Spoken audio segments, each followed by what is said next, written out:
40 000 dinars pour un mouton. Pas un de plus. Ce prix, désormais officiel, n'a rien d'anodin. Il marque le coup d'envoi d'une opération d'envergure nationale, l'importation d'1 million de têtes ovines pour l'Aïd el-Adha 2025. Une décision aussi spectaculaire que symbolique. Mais à quoi répond-elle vraiment?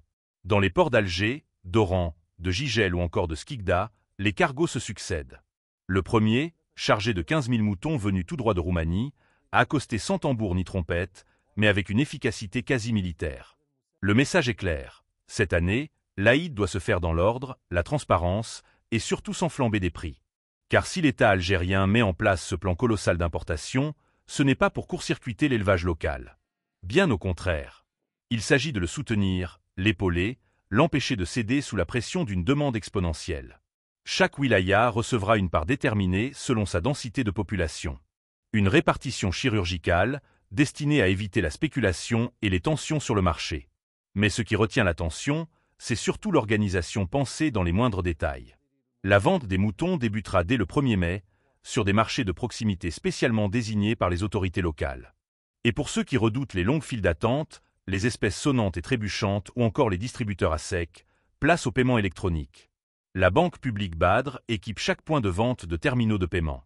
Carte et Dabia ou interbancaire en main, les citoyens pourront s'acquitter de leur achat en toute sécurité.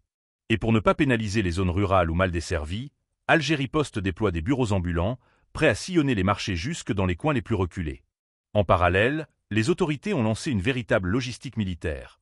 Transfert progressif des bêtes des zones de quarantaine vers des centres de regroupement régionaux. Un balai discret, mais vital pour assurer une distribution fluide à travers les 58 wilayas du pays. Et derrière tout cela, une volonté politique affichée, rassurée, encadrée, modernisée.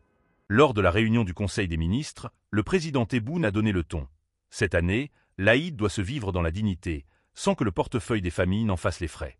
Mais une question demeure. Ce modèle inédit d'organisation va-t-il réellement changer les habitudes? Peut-on faire d'une tradition ancestrale un événement à la fois religieux, moderne et maîtrisé?